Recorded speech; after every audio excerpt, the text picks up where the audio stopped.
नाशिक महानगरपालिकेच्या आगामी निवडणुकीचे बिगुल वाजले असून शहरातील राजकीय हालचालींना वेग आलाय।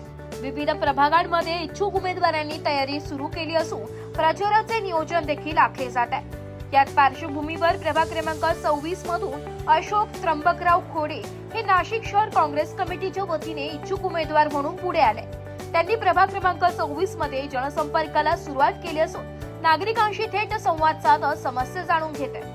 प्रभागातील मूलभूत सुविधा, रस्ते, पाणी पुरवठा, स्वच्छता, आरोग्य व युवकांसाठी विकासात्मक उपक्रम राबविण्यावर भर देणार असल्याचं अशोक खोडे यांनी सांगितलंय। सर्वसमावेशक विकास हाच आपला मुख्य अजेंडा असल्याचं त्यांनी स्पष्ट केलंय।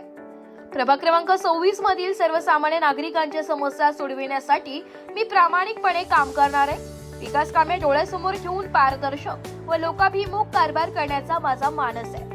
आगामी निवडणुकीच्या पार्श्वभूमीवर प्रभाग क्रमांक 26 मधील राजकीय वातावरण तापू लागले असून इच्छुक उमेदवारांकडून जोरदार तयारी पाहायला मिळत आहे। या प्रसंगी पप्पू राजपूत, रवी मोरे, कुलदीप वाघचौरे, मोईज इनामदार, नीता गुरनुलेर, सुषमा सावळे, स्वाती काळपांडे, प्रियंका सूर्यवंशी, प्रियंका काळुस्ते, भाग्यश्री भाऊसार, सुरेखा मोरे, महानंदा भगत आदी जण उपस्थित होते।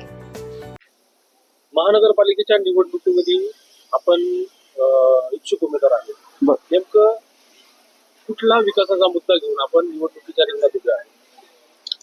मी मागील 5 ते 6 महिन्यापासून प्रभाग क्रमांक 26 मध्ये प्रचार फेरीला सुरुवात केली आणि त्यानंतर असं लक्षात आलं की इथे कुठल्याही प्रकारचा विकास झालेला नाही। मी प्रचार करत असताना प्रभागामध्ये विकास झाला का नाही हे सुद्धा बघत होतो आणि त्यावेळेस माझ्या निदर्शनास असे आले की गार्डन असेल, रस्ते असतील, त्यानंतर काही उद्यानं असतील, अभ्यासिका असतील, शाळा असतील, याची इतकी वाईट दुरावस्था आहे। मला असं वाटतं की महापालिकेमध्ये या प्रभागामध्ये मागील पंचवार्षिकला नगरसेवक होते की नाही।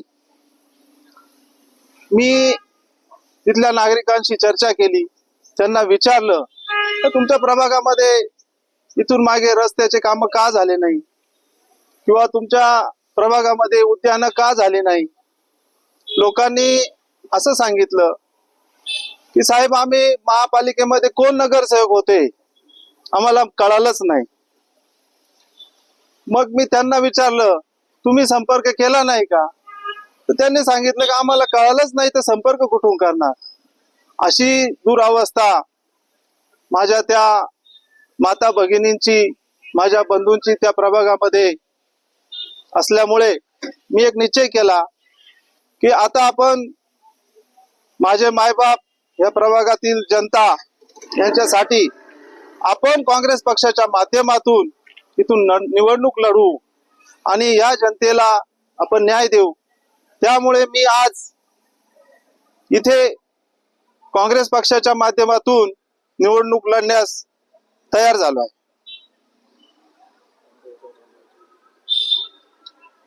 तुम्ही निवडून आल्यानंतर 3 मुख्य कोणते कामं करणार? सगळ्यात पहिल्यांदा मी मुलांची शाळा, दुसरा रस्ता आणि तिसरा भयमुक्त आणि भ्रष्टाचार मुक्त प्रभाग कसा करता येईल यासाठी मी प्रामुख्याने प्रयत्न करणार। कुठे कुठे काय काय समस्या आहेत त्या समस्यांचं निराकरण कसं करता येईल, महापालिकेची निवडणूक झाल्यानंतर आपल्याला काय काय कामं करायचे आहेत आणि कोणती कोणती कामं आपण केली पाहिजे यासाठी मी भर देणार आहे।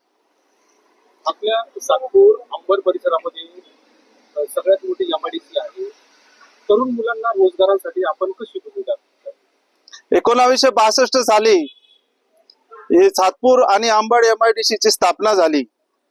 त्यानंतर हा काही सर्व MIDC ही महापालिकेच्या कार्यक्षेत्रात गेली आणि महापालिकेच्या कार्यक्षेत्रात गेल्यानंतर इथे अनेक महाराष्ट्रातून अनेक मुलं या नोकरीच्या शोधात आले, परंतु बऱ्याचशा मुलांना, बऱ्याचशा तरुणांना या ठिकाणी नोकऱ्या मिळाल्या नाही।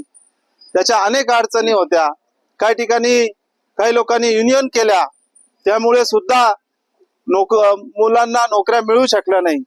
परंतु आता काँग्रेस पक्ष सातपूर MIDC असेल, अंबड MIDC असेल, त्या ठिकाणी बंद पडलेल्या ज्या कंपन्या आहेत त्या कंपन्या कशा सुरू करता येतील आणि महापालिकेच्या माध्यमातून त्यांना जास्तीत जास्त सुविधा कशा देता येतील यासाठी मी प्रयत्न करणार आहे. महिला सक्षमीकरण असो किंवा होणारे अत्याचार असो, आपण कशा सोडवणार?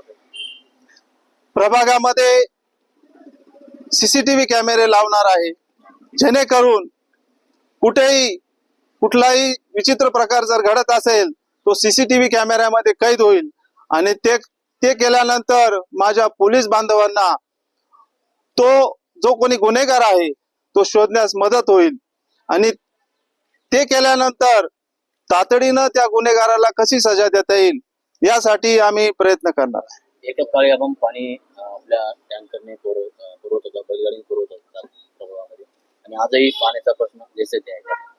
मी मागील 8 दिवसापूर्वी काही भागामध्ये फिरलो तर आजही मला महिला सांगतात का भाऊ आमच्याकडे पुरेसं पाणी येत नाही.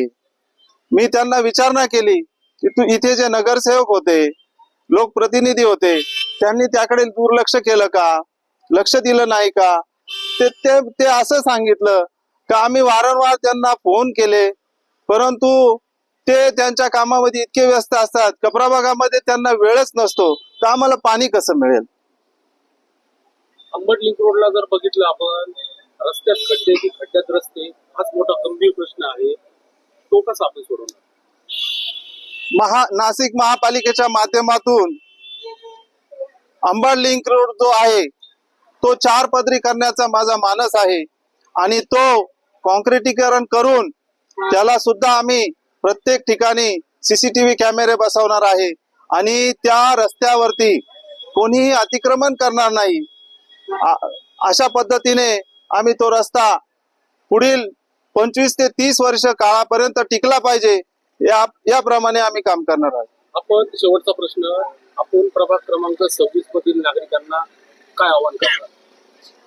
मी प्रभाग क्रमांक 26च्या माझ्या मायबाप बंधू भगिनींना एकच विनंती करतो की तुम्हाला जर सक्षम उमेदवार हवा असेल आणि प्रभागात मध्ये जर तुम्हाला तुमच्या विकास हवा असेल तर तुम्ही मला म्हणजे माझ्या काँग्रेस पक्षाला निवडून द्या आणि नक्कीच तुम्हाला मी महापालिकेच्या माध्यमातून न्याय मिळवून देईल.